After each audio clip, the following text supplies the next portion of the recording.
Okay, good morning, good afternoon, good evening. Welcome to another Intermittent Water Supply Specialist Group webinar.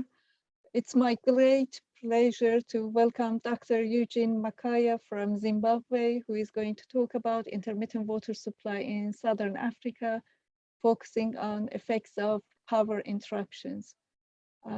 Over to you, Eugene. Thank you. Thank you very much. Greetings all. Welcome to this presentation. My name is Eugine Makaya from Zimbabwe. I'm a water supply specialist with keen interest on intermittent water supply systems, as well as non-revenue water and water demand management. I shall be presenting on a title, Intermittent Water Supply in Southern Africa, particularly looking at the exacerbating effects of power interruptions. I'm sure you all appreciate the fact that power plays a very important role in energy management. And you find each time there's a blackout, life comes to a halt, particularly when it comes to water supply, because our water supply systems greatly depend on energy supply. There's always that relationship between energy supply and water supply, because most of our water supply systems depend on hydropower supply. In Southern Africa, we have a different scenario and situation whereby the population is rapidly growing. There is rapid urban population growth, which has also resulted in higher demand for water. The high demand for water, it therefore also means there is also higher demand for energy.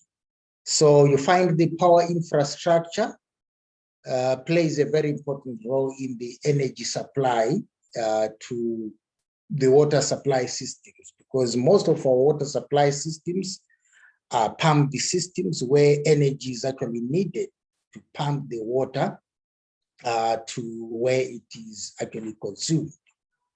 You find that also water supply infrastructure plays an equal role in the supply of water to the residents. So you find that if the water supply infrastructure is not in the right state, it therefore results in intermittence, as well as breakdowns, which normally result in intermittence.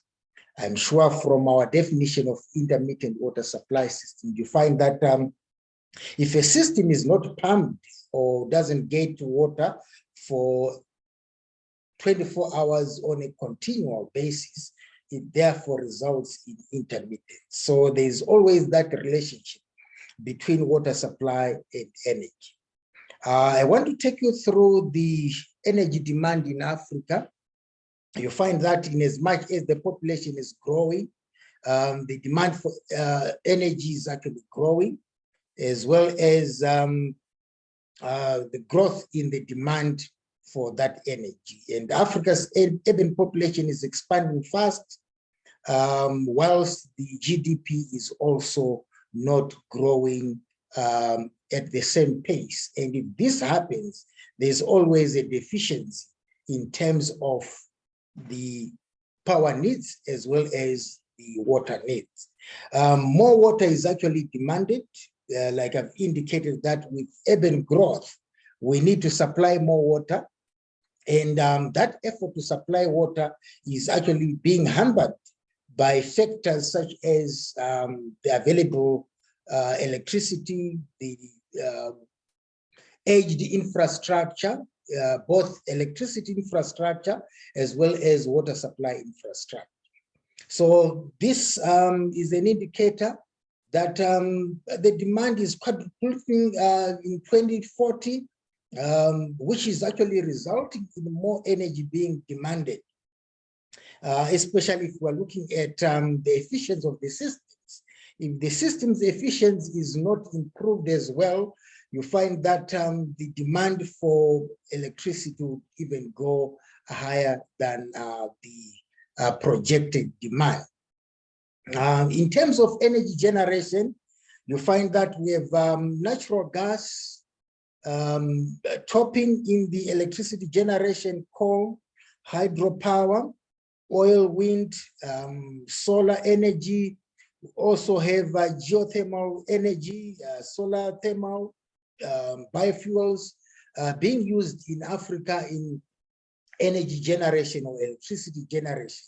So in this particular case, it therefore means that in as much as other sectors of development rely on electricity, electricity is also demanded more on the water supply side, with most of the water supply and electricity supply and generation systems depending on hydropower generation. Here I want to talk about the factors that contribute to intermittence. We have quite a number of factors, but here I'll allude to only about 4 key factors.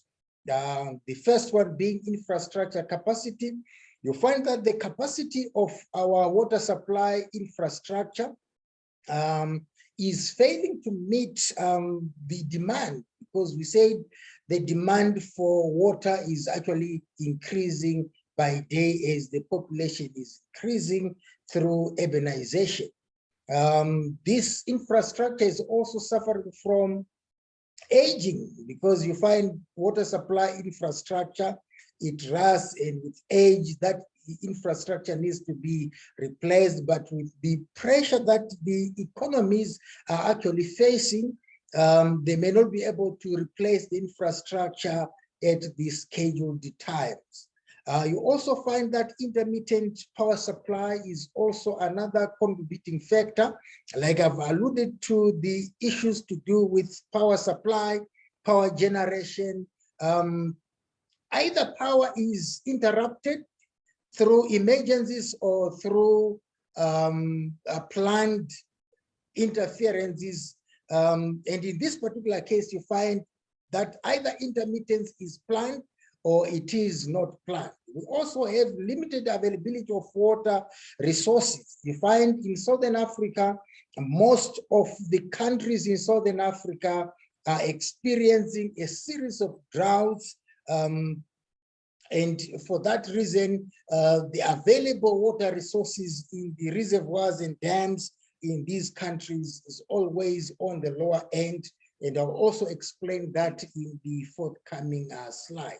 You also find that another important contributing factor to water supply intermittence is operation and maintenance issues, where certain systems are not well operated and maintained to be able to supply water on a continual basis within a 24-hour cycle. You find that power supply situation in Southern Africa is a matter of concern. And in this particular case, I'm going to share a couple of headlines in the local media regarding power issues and the state of power supply in Southern Africa. In particular, if you're talking about Malawi, this is Malawi Times, which is reporting that more blackouts as Eskom increase load shedding. This means there has been load shedding that has been going on. And in this case, we're told that Malawian and investors should brace for prolonged blackouts as electricity supply in Malawi has been announced to be extending the current 6 hours to 9 hours a day. So this is a substantial amount of time that there will not be a continuous power supply. So in as much as the water supply systems are battling to supply water in their own state, the situation is exacerbated by power interruptions. I've got this scenario for Zimbabwe, which is saying emergence of electricity crisis in Zimbabwe response and cost implications. You find that the article in this case is saying Zimbabwe's electricity sector requires a substantial investment and reforms if adequate supplies are to be maintained. Zimbabwe's electricity needs fall short of 50% of electricity needs, and with a current demand of those megawatts of energy. This is an indicator that electricity is in high demand, and there has been a lot of power interruptions and load shedding, which results in compromised electricity supply and hence water supply. I also have this one for Eswatini, which is the rising demand for power. You can see that from 2005 to about 2018, there's been an increase in the access to power in the rural areas. If power is accessed at this rate, it also means that the demand for power is also increasing. This one is a situation for Lesotho. Lesotho is also in Southern Africa, where Lesotho Power Electricity Company has to come under fire for frequent power outages. You see that this is an indicator that there's been a continual power outage happening in Lesotho.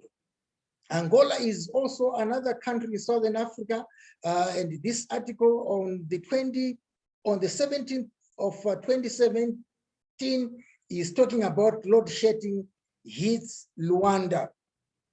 This means that load shedding is actually continual and is ongoing within Southern Africa.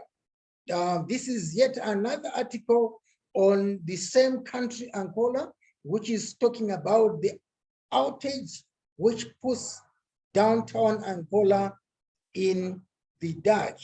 So if the city is in the dark, this also translates to interrupted water supply pumping from the water supply systems. You also find that South Africa is also another country in Southern Africa, and this article of 9 March 2022 is talking about South Africa Power Utility announces a stage 4 shedding nationwide. This is an indicator that power outages and load shedding being systematic in this particular country has reached a stage 4 by March 11, meaning to say the country is to expect continual load shedding in the country. And if continual load shedding is experienced, it therefore means that the power pumping is also interrupted, because most of our water supply systems depend on the electricity supplied through the national grids of these countries. This article is saying ESCOM failures leave South Africans set for years of power cuts. You find that this is talking of years, and losing power for years, it therefore means that the intermittent water supply situation for South Africa is expected to continue for years until the power supply situation is actually improved. In Zambia in 2021, you find this article says Zambia suffers major power outage and utility works to restore the service. This is a situation where unplanned power interruptions take place in Zambia, and this is also a situation which is also happening around or across Southern Africa in particular. You find that the state of intermittent water supply situation in Southern Africa is on a continual basis, and as such, this is actually as a result of low water access, low electricity access, high intermittence, high power outages being experienced in the respective countries. Coming down to Zimbabwe, you find Zimbabwe is another country in Southern Africa which has been experiencing serious power outages as well as intermittent water supply situation. And in this case, there is a BYO, which is Blawayo, extends water shedding to 72 hours. 72 hours of water shedding is a substantial amount of time for residents to go without water supply. And if this happens, it therefore means that the water supply infrastructure, its integrity is also compromised when there is no continuous water supply. It also results in water use behavior, which then varies and also results in more water being demanded, as well as the infrastructure being compromised, and many residents end up suffering. This is because there is also a rapid increase in population, which is also demanding more water, but at the same time, the water supply situation is not permitting for such. South African nations, water supply, in this particular case for Botswana, you find that Botswana is also one of the Southern African countries, which is also suffering from the water supply intermittence. And in this particular case, you find South African nations, the rations of water supply to Botswana. This is a situation and scenario where a country relies on water supply from another country. Botswana is a very arid country with very limited water resources, and at times they get water from South Africa. And in so doing, if their water is actually rationed from South Africa, it therefore means that the water supply is also going to be supplied in an intermittent manner. And as such, people go for long without continual supply of water. Water supply is also a factor. In this particular case, if we're looking at the per capita water demand for Southern African countries, you find that Southern Africa, amongst these countries that are presented here, is facing the lowest water supply per capita per day. And in this particular case, these are per annum. And you can see South Africa is on the lower side with 843, Botswana 1,187, Namibia in the range of, in this particular case, 2,670. That's in terms of the water supply per capita per annum. And the average annual water supply or precipitation or rainfall in this particular case, you find Southern Africa is also amongst the lowest in terms of the amount of water that these countries are actually receiving. As a result, it therefore means the amount of water that these countries receive translates to the amount of water that can also be received by different communities. And as such, there is always load shedding and water shedding that happens in order to rationalize the supply of water resources. Intermittence is a phenomenon which has been on for quite a while. I think from the time when water supply could not meet the water demand, and as such, there is need to rationalize the supply of water. You find in Southern Africa, there's quite a lot of work that has been done, of course, on the water loss side of things, and less on the studies for intermittent water supply.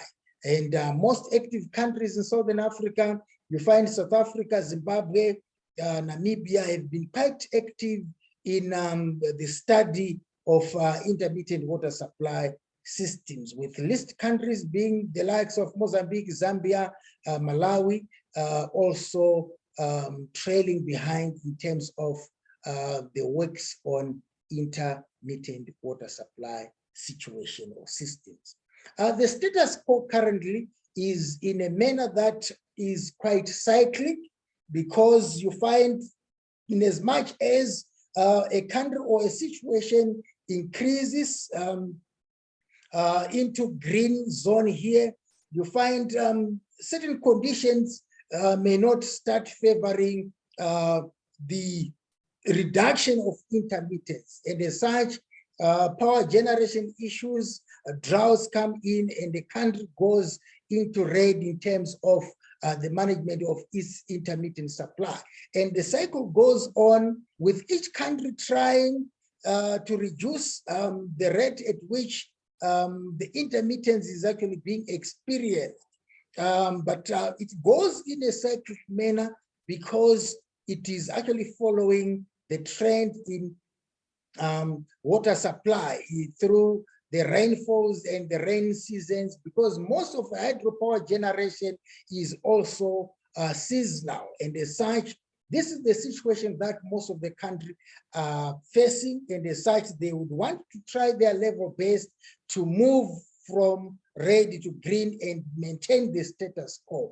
But the status quo is being difficult to maintain because of the dynamics that surround the water supply, energy supply situation.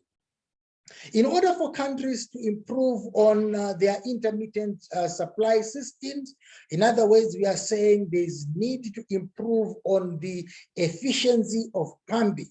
And as such, there's need to invest more in alternative power sources. In particular, if countries would harness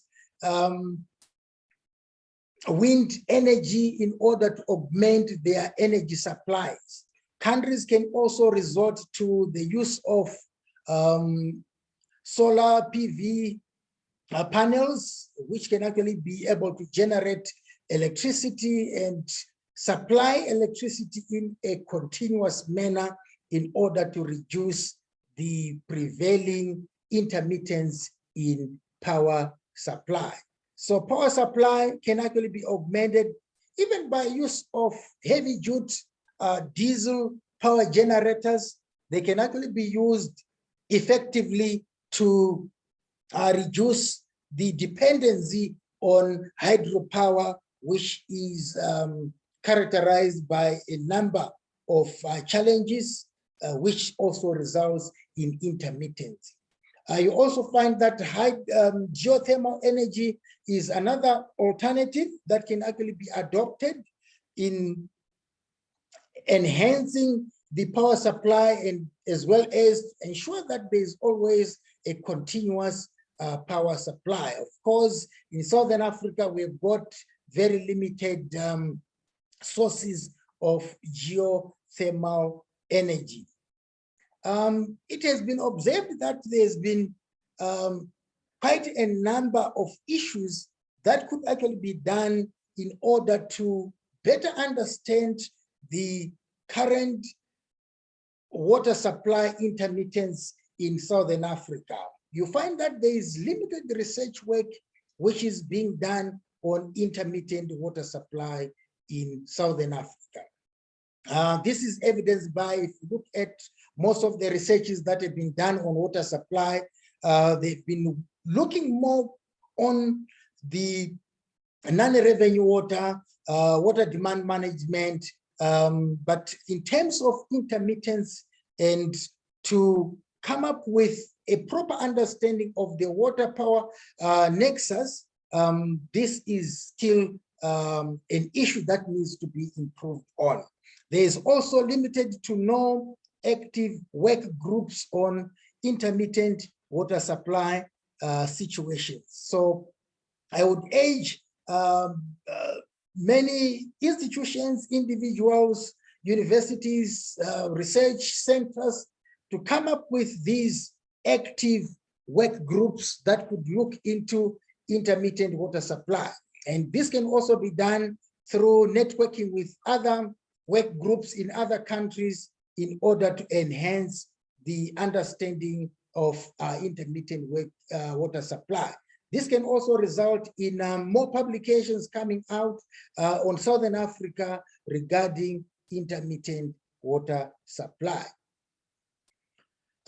This is another blackout. You will see that with these blackouts, water supply cannot be supplied in a continuous manner, but rather in more of an intermittent manner.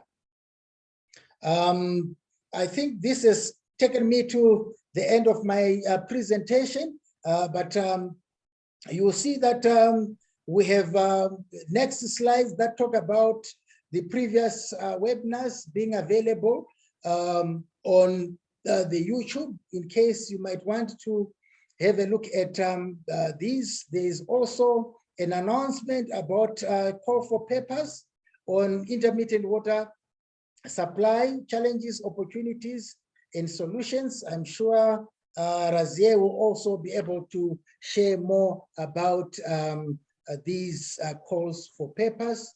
And lastly, the young water professionals from MENA, and that's the next webinar that we are expecting. Thank you very much for your attention. Thank you very much, Eugene, for very informative talk, very interesting. Thank you. So for our participants, could you please put your questions in the chat box so we can put those to Eugene? Just until we get any questions. I was looking at one of those figures you showed per capita water in different regions. I noticed that the lowest value in South Africa was over 200 liters per person per day. I was wondering, are there any attempts to do more water efficiency measures as well? Because you mentioned electricity efficiency, looking at renewable energy, other things. But it seems the country with lowest even per capita consumption in that figure had over 200 liters per person per day, which is well above what, for example, in UK we use. Average UK demand is 140 liters per person per day. Thank you very much for that. Yes, these figures that I've presented mainly for the urban setups, which are predominantly the users of these amounts of water. But if you're looking at a national average, you find that there are regions that are actually receiving even below 100 liters per capita per day, which is actually a matter of concern, because there are other areas that have also been going without water for quite a long time. So the figures predominantly talk about in a situation where we are looking at the urban setups, and there is no intermittence, assuming there's no intermittence and there's continuous supply in these particular cases. Yeah, and do you think the non-revenue water is included in those values, or are those only demand? These include the water that is actually supplied, and as such, yes, you find if you are computing the component of non-revenue water in terms of the average for Southern Africa, you find that it is in excess of 40% non-revenue water, with other cities and towns going 60–70% non-revenue water. So if we are to factor that in, you find that indeed, yes, the demand in terms of the ultimate amounts of water that are actually receiving per capita would actually go very, very low, to some figures that actually around 100 to less than 100 liters per capita per day. Okay, thank you. We've got a question from Sally. She is asking, do you think that water utilities of the future in Southern Africa, oh, sorry, it went up. Southern Africa will continue to rely on municipal power, or will supplement it with their own power generation? Thank you very much. Yes, it is actually the status quo as we speak that there is opening up of the power sector in Southern Africa, because that has been the biggest challenge, where the power sector for most of the countries has been actually a public utility. Same with water supply, has actually been a public by public utilities.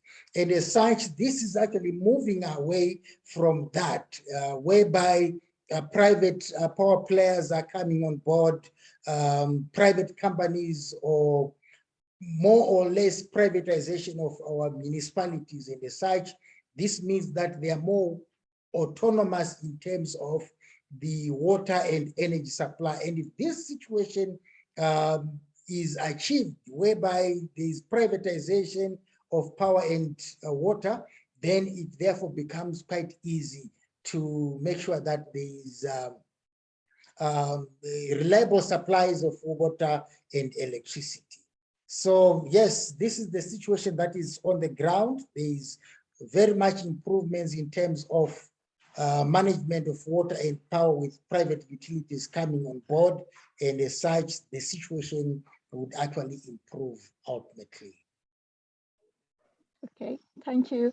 We've got another question is from Kondovani. He's asking, poor maintenance was listed as one of the causes of intermittent water supply. Would you be able to discuss some of the reasons why maintenance is poor? Thank you. Yes, maintenance of the water supply infrastructure as well as the power supply infrastructure has been on the lower side, because the countries are actually trying to make sure that they are able to sustain the urban population. With urbanization, urban growth, it is actually being difficult for these utilities to be able to supply water at the same time opening up new water supply infrastructure, and at the same time maintaining the existing infrastructure. Some of the water supply infrastructure is quite aged, and as such, it needs complete overhaul if it is to continually supply water. So that's why you find there are major breakdowns. The non-revenue water through leakages is also on the higher side, and because of that, you wouldn't expect that the utilities can actually improve on their infrastructure maintenance. Revenue that is also collected is another issue, and it also goes to issues around governance in terms of resource management, where most of the proceeds from water is not plowed back completely into the improvement of the water supply infrastructure, but instead you find that water is actually subsidizing other sectors. And also the pricing for water is still on the basis of a public utility, and as such, the values or prices that are actually being charged for water cannot allow for plowback through maintenance. Okay, very good. Thank you for that. We've got another question from Fatan. She's asking, you mentioned depending on alternative power sources, alternative power sources is one of the solutions. What are the other potential solutions, more cost-effective solutions to address this problem? Besides alternative power supply systems and the situations, it is quite a whole lot of issues, circumstances, situations, and the systems and the policies that need to be put in place in order for the utilities to ensure that there is a continual supply of water. If you look at governance issues in terms of revenue collection, reduction of non-revenue water, in those systems, demand management, planned growth, and expansion of the existing systems. If these are actually done in a systematic and planned manner, you find that it is very possible to improve on the intermittent water supply systems. There is also need to open more and new water supply sources, like exploring groundwater sources that can actually help solve the problem. Construction of new dams that can actually hold on to the water and be able to use those dams for power generation as well as for increasing the availability of water. Okay, thank you. Another question about changes in the system. So if there is a shortage of electricity, is there any willingness from water utility point of view to modify system in response to those changes? For example, building more storage tanks, so when electricity is available to pump the water and store it and then use it when there is a power cut. Is there any measures like that in place as well? Infrastructure development is actually a serious challenge in Southern Africa, where at times the priorities go beyond water supply infrastructure. In as much as you would expect that this infrastructure be put in place, you find in other countries, yes, you find the plans are there, dating back to more than 100 years to put up water supply infrastructure in the form of dams, in the form of storage tanks and the like. But this has not happened. And as a result, you find population is growing, but the infrastructure is not growing accordingly. What is actually being put in place is actually the reticulation systems, but in terms of the water sources, the capacity to pump is also not being improved because of the capital costs that go with improvement of such infrastructure. So yes, it's happening in some countries. They are starting to build, they're constructing, but the pace at which the infrastructure is being developed is not matching the population growth as well as urbanization in those countries. Okay, great. Thank you. Any other questions from our speaker, participants?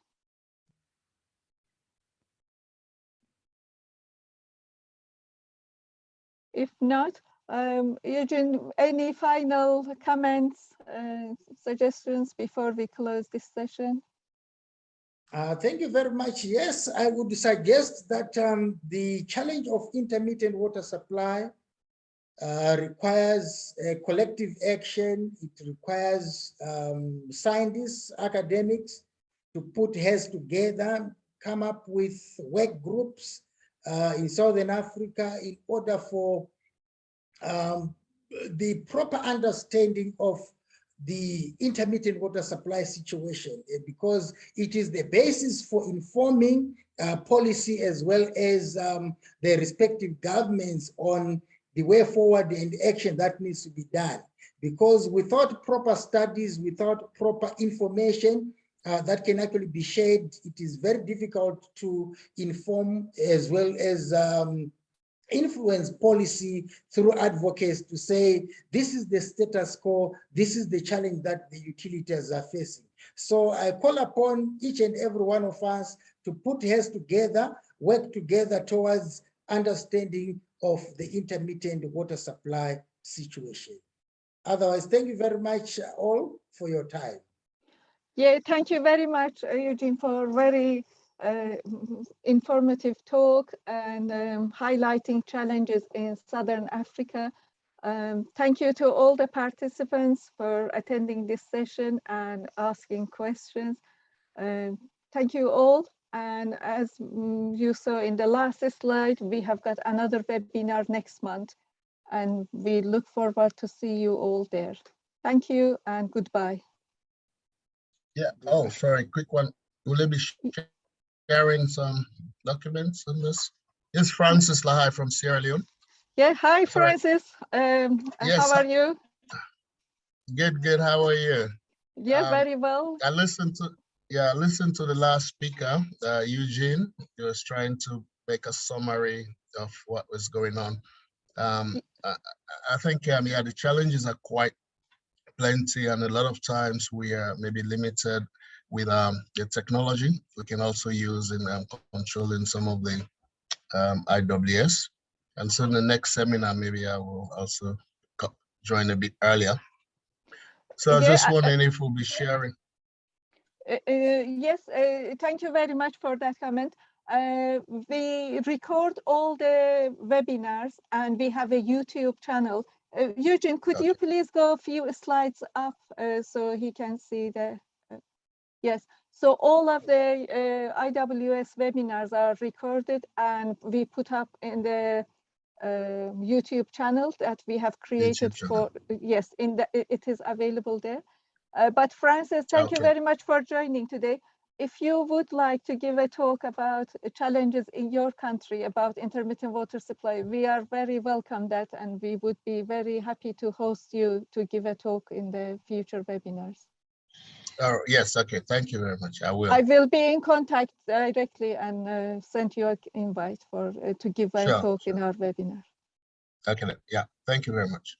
Okay, it seems there is no more comments or suggestions, so we close this session. Thank you all for attending, and thank you, Eugene, again for your talk. You are most welcome. Thank you all. Goodbye. Thank you. Goodbye. Thank you. Goodbye.